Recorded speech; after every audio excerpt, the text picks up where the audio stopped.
line of the chapter is never again or yet again, genocide and humanitarian intervention. Introduction, success and failure, hope and the mood at the end of the Cold War was almost euphoric. President George H.W. Bush spoke of a new world order where diverse nations. Okay, Mehdi, can you listen to me? If you listen to me, if you can listen to me, just say yes, that sound is clear.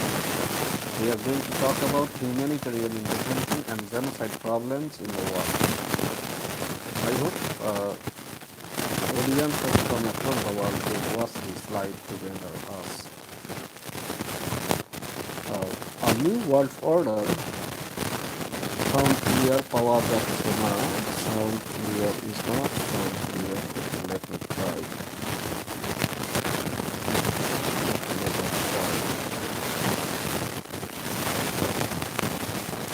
Is sound now clear?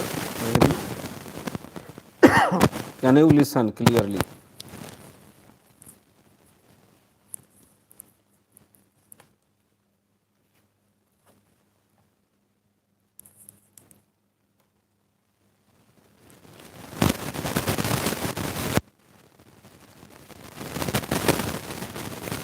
Okay, now it's okay. That means Mehdi can listen to me very carefully. Now we are going to talk about genocide and humanitarian intervention all across the world. Mehdi, just give us a like. Introduction, success and failure, hope and despair of genocide and humanitarian intervention. We are going to talk about Chapter 9 of the American Foreign Policy. The mood at the end of the Cold War was almost euphoric. President George H.W. Bush spoke of a new world order where diverse nations are drawn together in common cause to achieve the universal aspirations of mankind. He and other world leaders gathering in January 1992 at the United Nations for its first ever Heads of State Summit meeting called for enhancement of the UN's role, for preventive diplomacy, for peacekeeping, and for peacekeeping. And for the Clinton administration, picked up these themes with its emphasis on the need for a new diplomacy that can anticipate and prevent crises rather than simply manage them. There was a real sense that the end of the Cold War could mean the end of the war. And then, long before September 11, came Somalia, Bosnia, Rwanda, and Kosovo. These four countries started fighting after the Cold War was over. So, the ending of the Cold War here does not mean the ending of all the wars. So, now let us talk about the genocide problem and the humanitarian intervention, how we can intervene the genocidal problems occurring all over the world. Sir, it is making noise, and once again maybe microphone connection problem. Okay.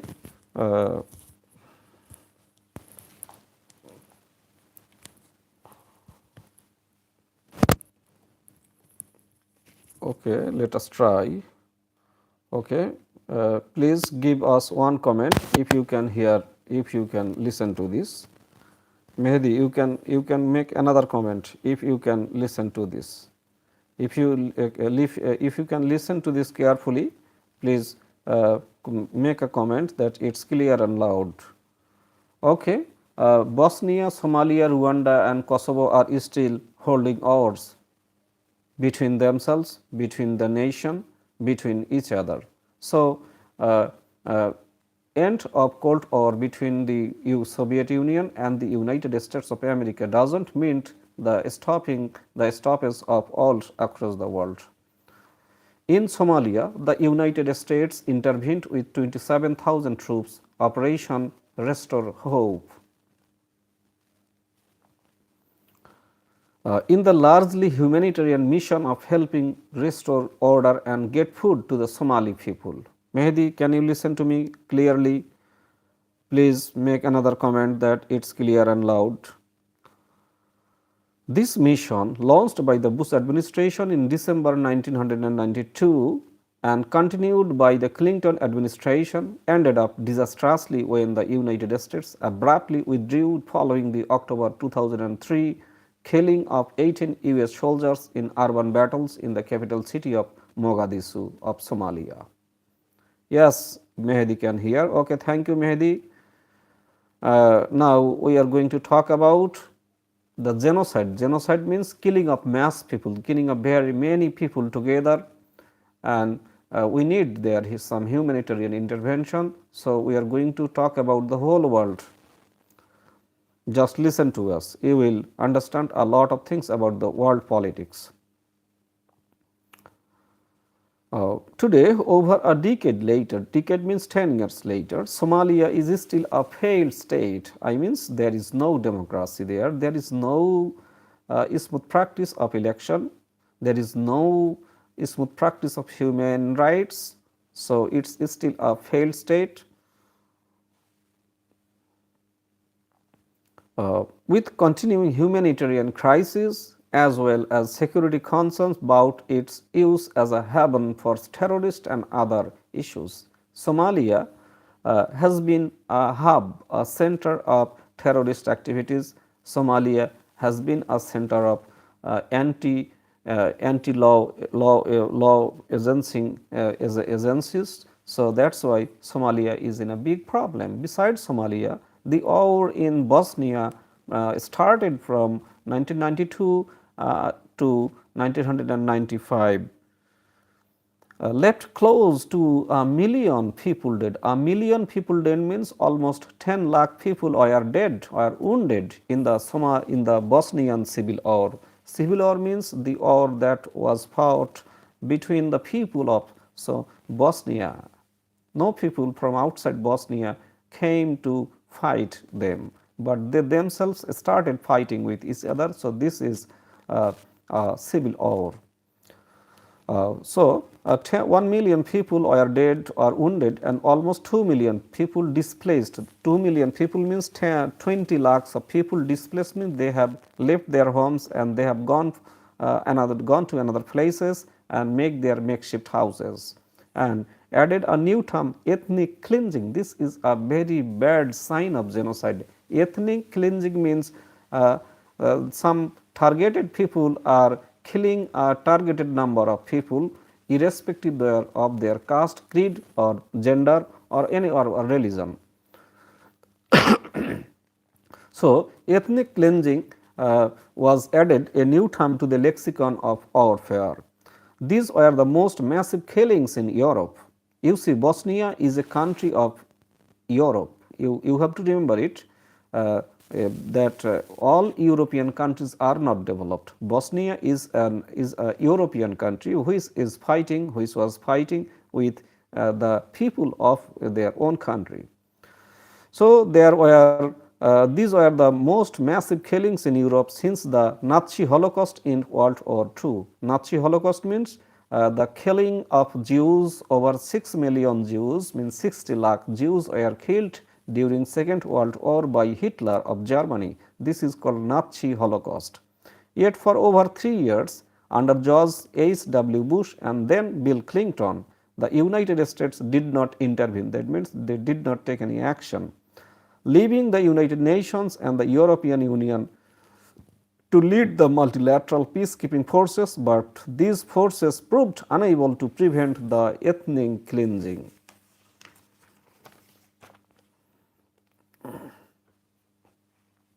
Most graphically in the mass killings of more than 7,000 Bosnian Muslims. 7,000 Bosnian Muslims, you have to remember here that Bosnia is a country where Muslims, Christians live together, but they are fighting with each other. So 7,000 Bosnian Muslims were killed in the supposed safe haven of the town of Srebrenica. When the Clinton administration finally stepped up, The United Nations played the crucial peace broker role in the 1995 Dayton Accord, ending the war, but only after enormous death and destruction. In Rwanda, okay, let's go back to Rwanda. First we talked about Somalia, then Bosnia, then Rwanda. Rwanda is an African country. In Rwanda, the horrors that transpired in 1994 were more than ethnic cleansing, it was more than genocide. They were genocide. In 100 days, as reported by Samantha Power in her Pulitzer Prize winning book, some 800,000 Tutsi. There are two kinds of people. One group is called Tutsi and another group is called Hutu. Some 800,000 Tutsi, that means 8 lakh Tutsi and politically moderate Hutu were murdered, were killed. 8 lakh people were killed. The Rwandan genocide would prove to be the fastest, most efficient killing spree of the 20th century because it was done 8 lakh people, almost 8 lakh people, including Hutu and Tutsi, were killed just in 100 days. That means within 4 months. So, yet Miss Samantha Power continues, the United States did almost nothing to try to stop it, nor did the UN or Europe or any other major actor in the international community. In Kosovo, let us go back to Kosovo. Kosovo is also a European country. Kosovo, the United States and NATO did intervene in 1999 to stop the ethnic cleansing that Serbia was perpetrating against this heavily Muslim province. Kosovo is a Muslim dominated Muslim majority country, while Serbia, there are some are Muslims, but there are some Christians and they were fighting with each other. The United States and NATO won, but won ugly, very badly. Success came only after extensive killings, only after scores of villages were ravaged, villages were destroyed, damaged and fired, only after thousands were left refugees. Many people became refugees like the Rohingya refugees. The conflict was contained and reduced, but it had never been prevented. Thus, even before September 11, it was all too clear that the end of the Cold War had not meant the end of war. Whereas much of the Cold War had been driven by differences in ideology, the post-Cold War world was being driven by differences in identity. Following World War II and the Nazi Holocaust means Nazi destruction of the Jews, Nazi Holocaust killing of more than 6 million Jews, 66 million Jews means 60 lakh Jews and other minorities and homosexuals, the United States and much of the rest of the world pledged never again to permit genocide or other horrific crimes against humanity. But the politics of identity was causing deadly conflicts that were yet again, not never again. September 11 had a mixed impact, mixed influence. On the one hand, it prompted the Bush administration to be less skeptical of nation building and humanitarian intervention. The 82nd Airborne escorting kids to kindergarten as the Bush team had disparagingly termed these operations during the 2000 presidential election campaign. In the wake of September 11, the Bush administration did at least particularly rethink this attitude, with attempts at nation building first in Afghanistan and then in Iraq. The 2002 Bush National Security Strategy articulated the broader strategic argument of tracing some of the roots of terrorism back to weak states, poverty and related suffers. Just now I would like to show you a Rwandan boy passing the bodies of those killed in the violent clashes between the Hutu and Tutsi ethnic groups. I think you can see the picture, the genocide caused in Hutu in Rwanda. Now you can see, I think you can clearly see the picture. Here you can see a boy passing by the dead bodies of the Hutu and Tutsi killed in the Rwandan civil war. So, these were the humanity devastated and destroyed totally. Okay, let's come back to September 11.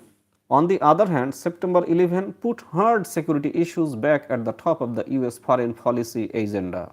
Although there are some connections between humanitarian crisis and terrorism, they tend to be insufficiently integral to be principal drivers behind decisions on what commitments to make, what resources to allocate, and what priorities to set. Making such connections can even work against the solving of humanitarian crises that have their own moral imperatives and interest based rationales, but are not linked to terrorism, as for example in Darfur, that means Sudan. Darfur, the region of Sudan, where starting in 2003, yet another genocide occurred while the United States, the UN, I mean United Nations, and the rest of the international community once again did too little, too late. That means they did not do anything significant, and they did it very late. They did not do it early to stop the massacre in Darfur of Sudan.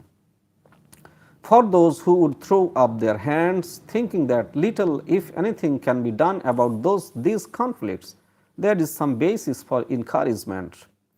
The 2005 Human Security Report shows the trend lines for some measures of conflict moving downward. More wars stopped than started. Yeah, it's a good hope. It's a thing of hope that wars had stopped than started. Though still disturbingly high, death tolls are lower than a decade ago. So are the numbers of refugees. The biggest reason for this is the increased willingness and capacity of the United States, the United Nations, and others in the international community to get involved with preventive diplomacy, humanitarian intervention, and other policies. The record thus is one of both success and failure, of both hope and tragedy. The challenge for the United States and the international community is how to have more success and more hope, and less failure and less tragedy. How to get to never again rather than yet again. Analysts think about these issues most often in regard to American principles. It is hard for the United States to claim it stands for democracy and human rights if it tolerates genocide and ethnic cleansing. Indeed, as we see from a historical perspective, it has, not just in recent cases such as Bosnia and Rwanda, but in past ones as well as historical perspectives. The United States must make genocide prevention and other politics of identity conflicts higher priorities, not only to uphold American principles. The other four P's, that means power, peace, and prosperities, are also involved in ways we discuss in the next section on the US national interest and humanitarian intervention. In the sections that follow, we review recent policies and consider future alternatives with regard to 5 key policy questions. What are the driving forces of these wars of identity? What about claims of national sovereignty against intervention by the United States? By the United Nations and other international actors? When should military force be used? We then look at the genocide in Darfur of Sudan, which raises many of these questions. In the final section, we focus on key issues and patterns in the US foreign policy politics of humanitarian intervention as seen across various recent cases. Now, I would like to quote from Samantha Power, who is a writer on political interest, on political topics. From Samantha Power's A Problem from Hell, America and the Age of Genocide, published from New York. Samantha Power wrote in her book, The Age of Genocide, the United States had never in its history intervened to stop genocide and had in fact rarely even made a point of condemning it as it occurred. That is the searing indictment Samantha Power makes in A Problem from Hell, America and the Age of Genocide, the winner of the 2003 Pulitzer Prize for Nonfiction.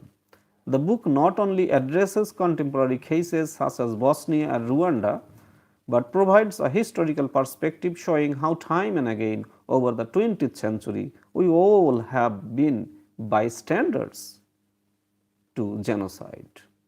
It wasn't until the early 1940s, 1940s means from 1940 to 49, the word genocide appeared in Webster's New International Dictionary, derived from the Greek geno, meaning race or tribe, with the Latin side meaning killing. It was first used to characterize Hitler's horrors against German and other European Jews.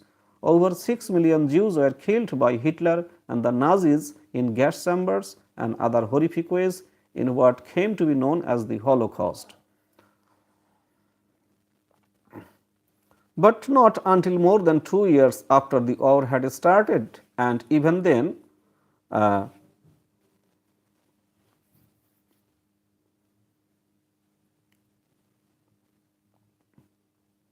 the United States eventually did enter World War II as leader of the Allies, but not until more than 2 years after the war had started.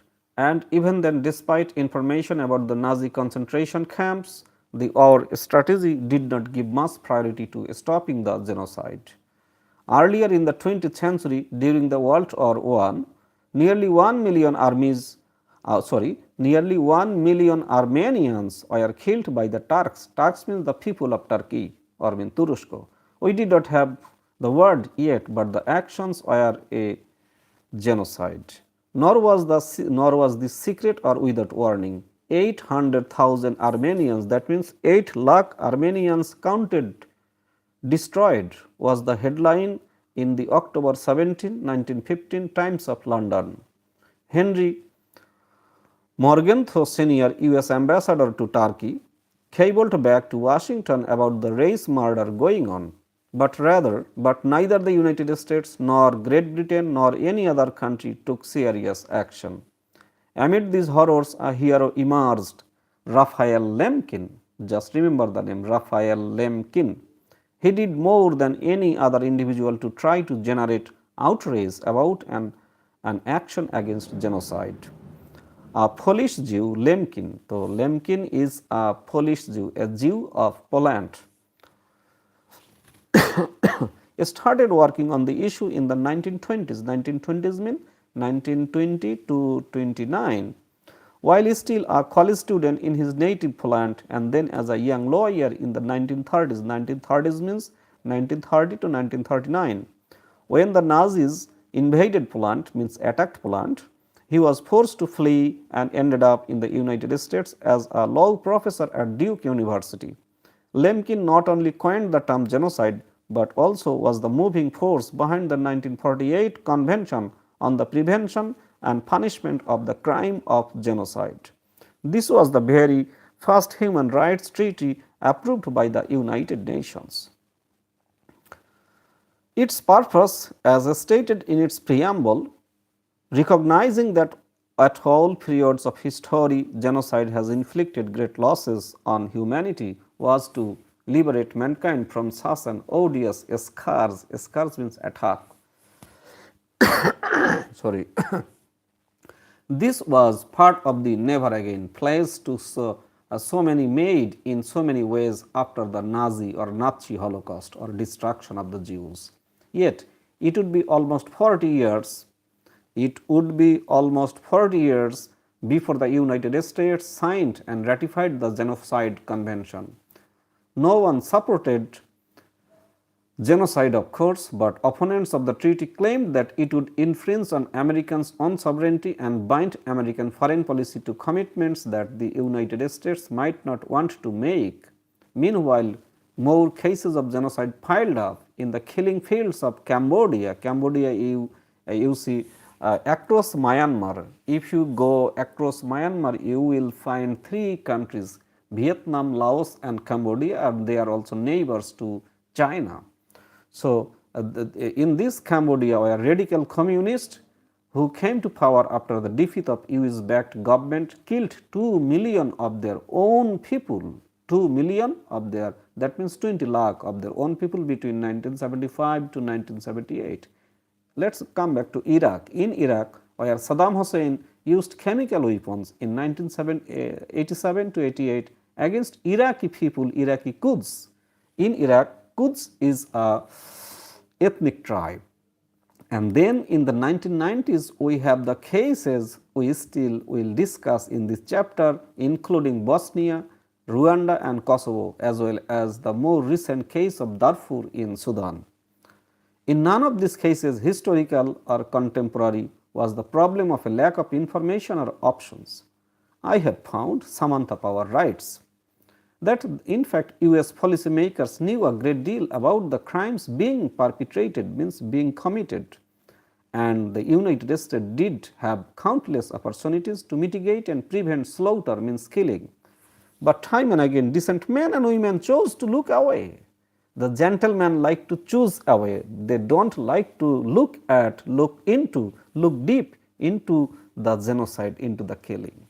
The crucial question is why? Why do the gentle people look away from the genocide? When somebody is being killed, an ethnicity is being killed, a tribe is being killed, a people is being killed, but the gentlemen and women of the society are looking away. Why? Why? The question is why. That is a question, perhaps more than any other, that is worth pondering, that is worth thinking, that people are not paying attention to the killings perpetrated in any country. The gentlemen and women are looking away from this. The question is worth thinking. Everyone has to think about this. So, this is all about the genocide, and now we will talk about a question, though the video is going to be a long one. Is the US national interest at stake? That means national interest of United States, it is in danger. We will talk about this topic. As the killing mounted in the former Yugoslavia, means Yugoslavia, you see Yugoslavia was a country that was divided into 6 countries in the year 1990, when Soviet Union was divided into 15 countries. Soviet Union became Russia in the year 1990, and in the same year Yugoslavia was divided into 6 countries, and one of them is Bosnia, Croatia, Serbia. So, let us talk about the mounting killing in the former Yugoslavia. Secretary of State James Baker offhandedly explained the first Bush administration's inaction by saying, "We don't have a dog in that fight." As for Somalia, it was a former US ambassador put it, not a critical piece of real estate for anybody in the post-Cold War world. The question of when and where the United States should get involved is especially difficult when the horrors of ethnic cleansing and genocide seem to urge action in the name of American principles, but other aspects of the national interest are less clearly at stake.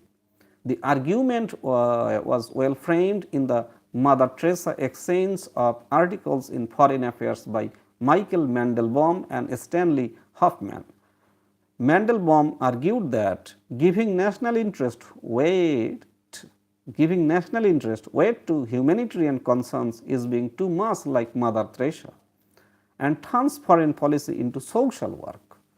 Hoffman countered that the very distinction, the very difference between interest and values is largely fallacious, that is mistaken, in that a great power has an interest in world order that goes beyond strict national security concerns, and its definition of world order is largely shaped by its values.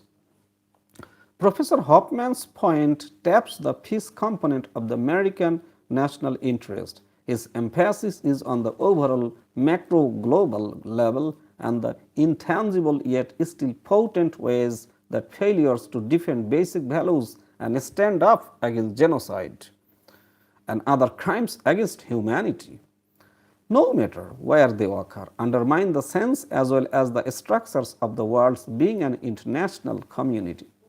Moreover, and more tangible, more understandable, these conflicts do not just feed on themselves but spread to other areas. This occurs through varying combinations of direct contagion, the actual physical movement of refugees and weapons to neighboring countries in a region. Demonstration effects that even without direct contact activate and escalate other conflicts, increase other conflicts,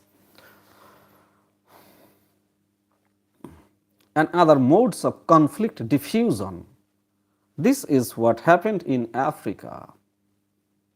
With the spread of the Rwandan conflict to Zaire, now Democratic Republic of Congo, as well as in the former Yugoslavia or Yugoslavia, with the connections between the wars in Croatia, Bosnia and Kosovo. As a Clinton Pentagon report stated, these events can threaten US interest because they may spread beyond the parties initially involved, incur intervention by outside powers, or put at risk the safety and well-being of American citizens in the region. The 2002 Bush National Security Strategy made its own assessment at least somewhat along these lines. Weak states like Afghanistan can pose as great a danger to our national interest as strong states. Poverty does not make poor people into terrorists and murderers. Listen, I repeat, poverty does not make poor people into terrorists and murderers. Yet poverty, weak institutions and corruption can make weak states vulnerable to terrorist networks and drug cartels within their borders. Chester Croker, the Assistant Secretary of State for Africa under President Reagan, makes the point even more strongly, arguing that it is not simply to compartmentalize the globe and wall off the strategic slums. Regional crises exist. They worsen when left unattended, and they have a way of imposing themselves on the Western agenda. American power is also more at risk than the Mandelbaum view claims. As discussed frequently in this book, power depends heavily on credibility. Weak action or inaction in the face of humanitarian crisis undermines American credibility, no matter how much the "no dog in this fight" claim is made. American inaction is a factor. If aggressors calculate a military advantage over their internal opponents, so long as those opponents cannot count on international assistance for balance and buttressing, it should be no wonder that they choose war and violence. That is what the Serbian leader Slobodan Milosevic did in Bosnia. And because the United States, the UN and Europe did so little for so long to support his victims, it was what he did again in Kosovo. Credibility rests on the combination of judgment and resolve. When they are brought into question by inaction in the face of humanitarian horrors, a fundamental basis of power is undermined. As Professor Donald Rothschild pointedly puts it, inaction in the face of genocide involves cost in terms of purpose and self-esteem on the part of a great power and its people that must not be underestimated. Policymakers have had a similar tendency to underestimate the economic stakes. In a sense, policymakers are no different from most people in putting greater weight on immediate cost than on anticipated ones. It often seems easier to pay tomorrow rather than today. Thus, the success of credit cards, thus the failures of conflict prevention. It is only human to hope that perhaps the cost won't have to be paid. The bill won't come due if the issue peters out or at least self-limits. But the bills have been coming due, and when they have, it has been with the equivalent of exorbitant interest and late fees. the cost of remedying a situation once it gets out of control, as Sir David Haney, the British ambassador to the United Nations, stated, is infinitely greater than the cost of international efforts to head off such disasters before they occur. This situation is not new. In 1951, just 1 year before our language movement, when the United Nations High Commission on Refugees was established, there were about 1.5 million refugees in the world. That means almost 15 lakh people were refugees all over the world. By 1980, this number was up to 8.2 million. By 1996, it was up to 14.5 million plus 23 million internally displaced persons. In 1971, when Bangladesh fought against Pakistan, the total expenditure by refugee, disaster, humanitarian relief agencies was $200 million. In 1994, it was $8 billion US dollars. Even with overall US foreign aid levels falling, the annual amount having to go to relief agencies increased from 300 billion US dollars to 1.3 billion US dollars. Sorry, 300 million US dollars to 1.3 billion US dollars. At one point, the peacekeeping force in the former Yugoslavia or Yugoslavia was costing 1.6 billion US dollars per year, accounting for half of the UN's total peacekeeping budget. Yet in Macedonia, Macedonia is one of the part of former Yugoslavia. Macedonia, also a part of the former Yugoslavia, but one of the few cases in which early preventive action was taken in 1993. The entire cost of the peacekeeping force was less than the annual budget for only the Bosnia War Crimes Tribunal, set up for after the fact pursuit of justice.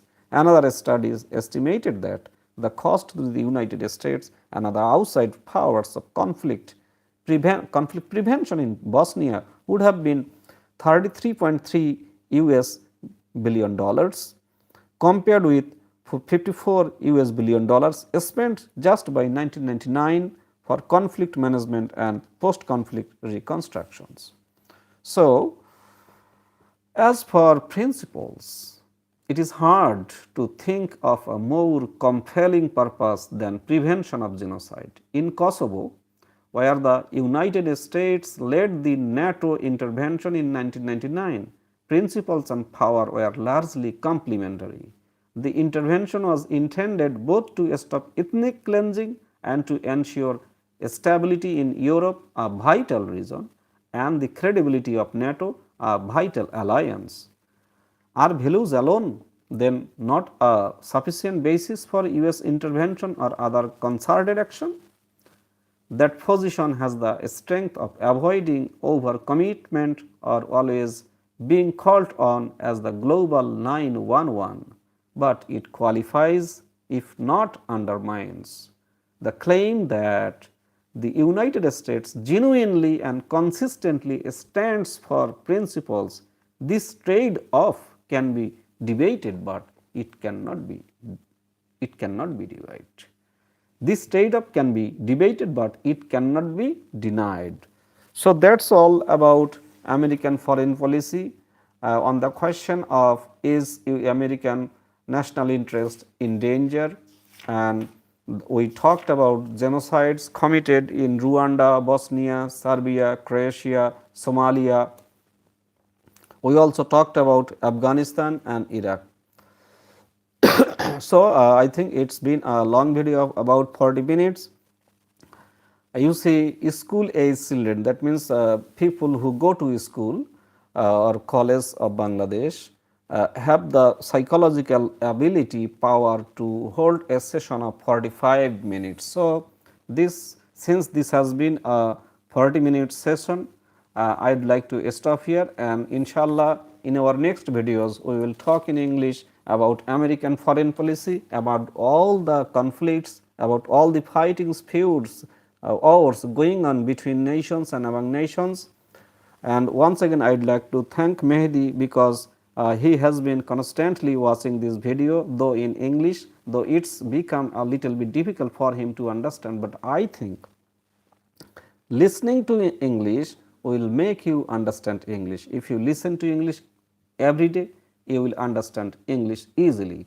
So, if you want to enhance your English speaking ability, your English writing ability, you have to listen to English. So, thank you very much for the people who have been watching at this dead of night. So, thank you very much. Thank you, dear audience, who have been listening to me. I would like to say you good night, wishing you all a good health, good success, good future, and over a good peaceful earth where there will be no conflict, where there will be no ethnic cleansing, where there will be no genocide perpetrated, where there will be no violation of human rights. We will have a world full of human rights. We will have a world full of peace. We will have a world full of justice. We will have a world people living together in peace, in combination with each other, being united with each other. So, wishing all this and wishing you all a good health. Thank you very much for watching this, and Assalamu alaikum. Okay, good night. Assalamu alaikum wa rahmatullah.